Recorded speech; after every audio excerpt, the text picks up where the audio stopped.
If someone told you that one cancelled date could change the entire direction of 3 broken lives, would you believe them? Sometimes the people we're meant to meet don't show up when everything is perfect. They appear when everything is falling apart. If you're watching this right now, stay with me till the end, because this story, it might just hit your heart harder than you expect. And if it touches you, please like, subscribe, and comment the city you're watching from. Your support truly matters. Ethan stood inside the restaurant lobby, adjusting his shirt collar for the 4th time. He hadn't been on a date in 2 years, not since losing his fiancée in that terrible accident. Friends pushed him to try again, saying he needed a fresh start. So he agreed to a blind date arranged by a coworker. Her name was supposed to be Lila.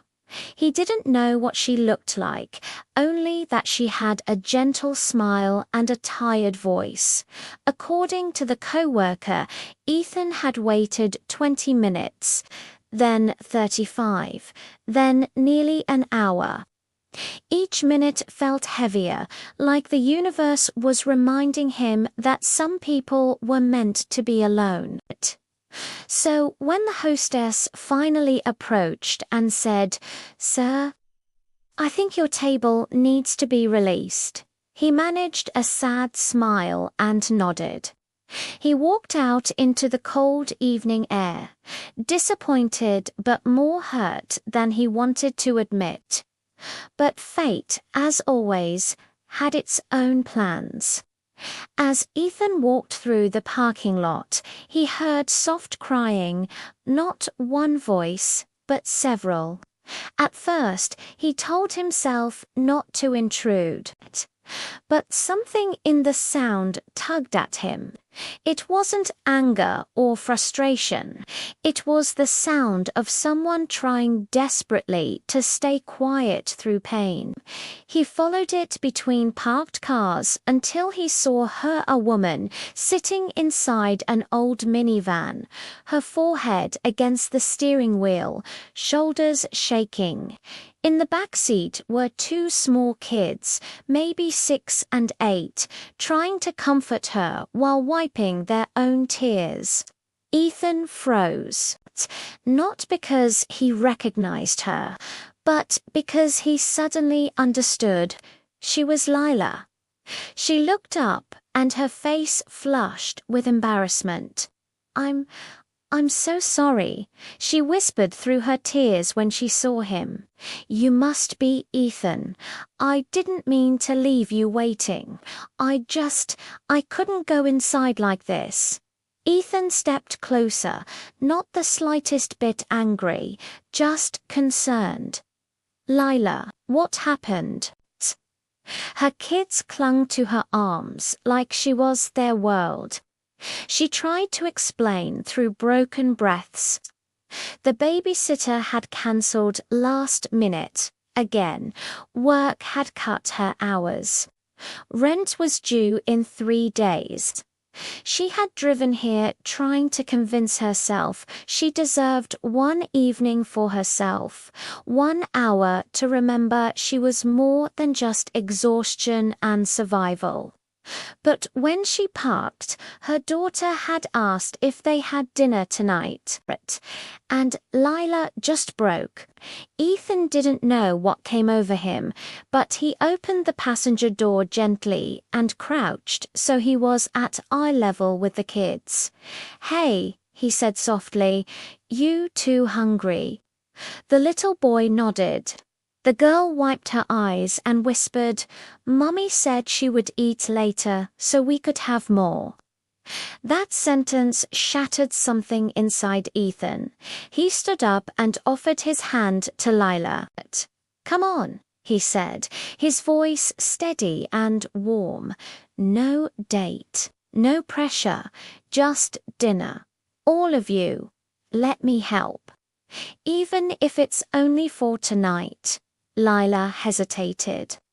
Pride, embarrassment, fear, they all sat on her tongue. But when she looked at her kids, she realized this wasn't about her anymore. So she nodded slowly.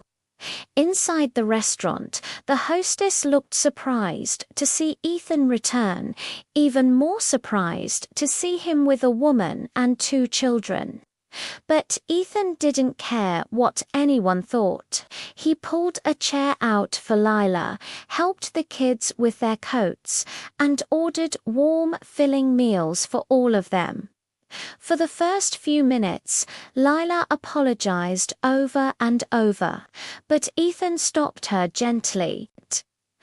"You didn't ruin anything. You just made the night honest." Those words were small, but they cracked open something inside her. It had been years since anyone spoke to her without judgment. As dinner went on, the kids warmed up to Ethan, laughing at his stories. Lila watched, overwhelmed, wondering how a night that began with her crying in a parking lot could turn into something that felt almost safe. When the food arrived, Lila's son took one look and whispered, "This is too much. Mummy can't pay for this." Ethan paused, then smiled gently. "Buddy, tonight is on me. Okay, just enjoy." The boy's eyes filled with tears, the kind a kid shouldn't ever have to shed. Lila squeezed her son's hand under the table, her own eyes glistening. She looked at Ethan and whispered, "Why are you being so kind?" He answered honestly, "Because someone once showed me kindness when I thought my world was ending, and it changed my life." After dinner, Ethan walked them to their van. Before they left, the little girl ran back and hugged Ethan's leg. "You made Mummy smile again," she whispered. "Thank you." Ethan looked at Lila. "Just don't disappear. Let's try again. But next time, maybe with less crying in a parking lot." For the first time that night, Lila laughed, real, genuine laugh. She agreed. The next few days were quiet, until Lila called him, not for a date, but because her son had fallen at school and she had no one else to drive her. Ethan went without hesitation. It became a pattern: grocery trips, school drop-offs, stopping by with dinner when her fridge was nearly empty. It wasn't rescue, it was connection. Slow, careful, but real. One night, after putting the kids to bed, Lila cried again, but this time in front of him. She confessed the truth of her life. The ex who never paid child support, the nights she skipped dinner, the dreams she had buried. "I don't know why you're still here," she whispered. Ethan took her hand. "Because you deserve someone who doesn't leave," he said. That moment changed everything. Their connection deepened. They weren't perfect, but together they built something steady, kind, and healing. The world expected her to fail. The world expected him to remain alone. But sometimes the world is wrong. The night he met her crying in that parking lot wasn't a disaster. It was destiny showing up late, but right on time. If this story touched your heart even a little, please like, subscribe, and comment your city below.